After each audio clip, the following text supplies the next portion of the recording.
ګرانو کتونکو السلام علیکم.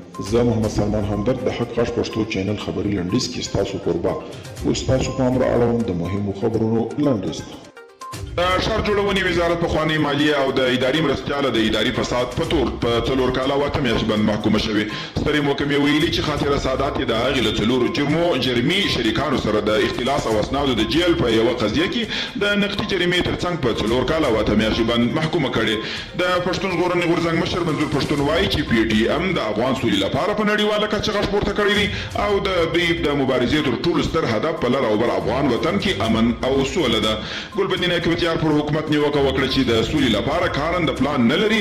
هغه زیاته کړې له حکومت سره د سولې پر یوه ګډ پلان کار ته تیار دي، خو که حکومت دا چاره ترسره نه کړي نو حزب اسلامي تیار دي چې په یوازې ځان په دې برخه کې اقدامات ترسره کړي.